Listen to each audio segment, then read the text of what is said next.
Family and fellow soldiers, I'm the Professor, and this is the Moment of Truth. This morning's briefing basically deals with a couple of high-profile examples of self-deception. On Friday, Spike Lee told Reuters that the planned multi-part documentary series for ESPN about Colin Kaepernick was not going to be released. "It's not coming out, that's all I can say," Spike Lee said. When asked why, Lee declined to elaborate, citing a non-disclosure agreement. As Spike Lee put it, "I can't. I signed a non-disclosure. I can't talk about it." On Saturday, a representative for Colin Kaepernick said that Kaepernick had no comment about the docu-series either. So, both Spike Lee and Colin Kaepernick got a muzzle put on them, but ESPN doesn't. They put out a statement that said, ESPN, Colin Kaepernick, and Spike Lee have collectively decided to no longer proceed with this project as a result of certain creative differences. Despite not reaching finality, we appreciate all the hard work and collaboration that went into this film. Yeah, a film that never got completed. They sound pretty broken up about it too, don't they? Now, production on this series began in 2022, with ESPN touting it as being a full first-person account of Kaepernick's journey that would feature extensive interviews with him.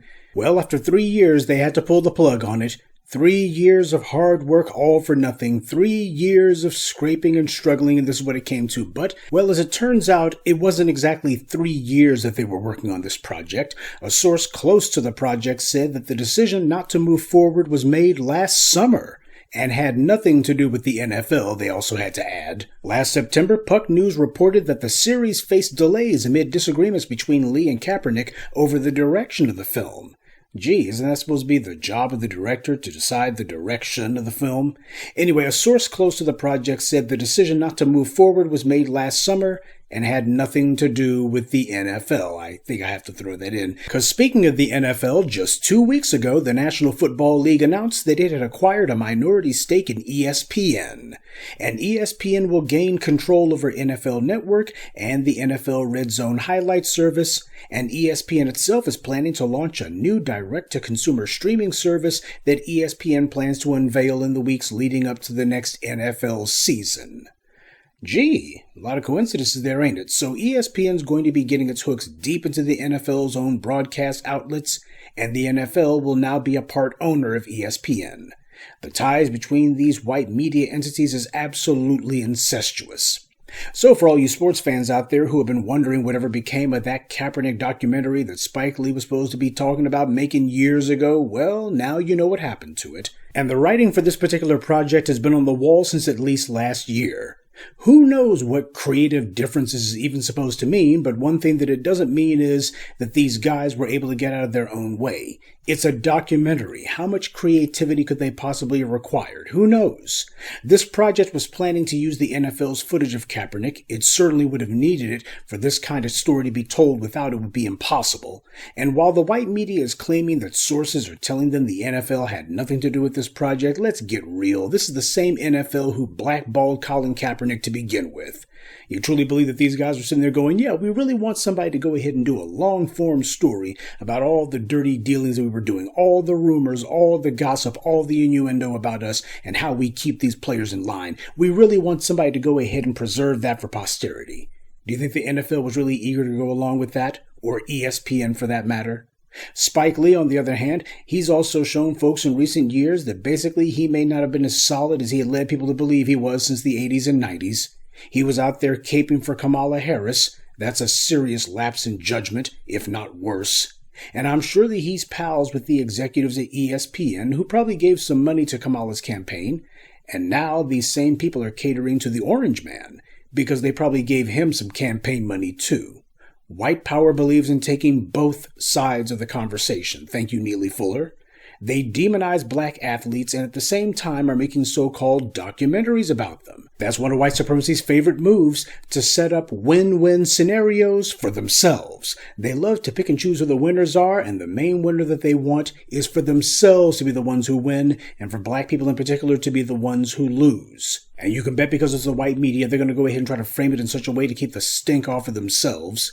ESPN chairman Jimmy Pitaro was open to allowing the filmmakers to shop it elsewhere, or at least he claims that's what he was open to. But let's be honest, making this kind of a documentary, especially a documentary series, That's not something that you can do without big money, because you got to get the rights to use that NFL footage, and they're not going to do it for free.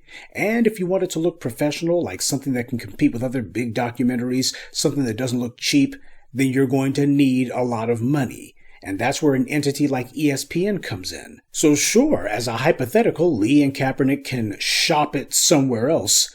But as a practical matter, whomever else they try to run to will have the exact same issues that they faced on this project. In fact, it'll probably be far more severe precisely because of the fact that ESPN has an in with the NFL. They got their hooks into each other. And that being the case, they're probably going to be far more agreeable to collaborating with each other than they would if, say, somebody went to Netflix. But something that black people need to understand, and especially these black celebrities in particular, running to the white media whenever you want to make something might seem convenient at the time, but if it's something important that you want to make, especially something that threatens or even unsettles one of these white media and their pals, then they will stymie you, if not outright stonewall you. And in the end, they'll point the finger at you and say it was all y'all's fault. Regardless of what you think of either Spike Lee or Colin Kaepernick, there was more than a little poetic irony to these two working on this project.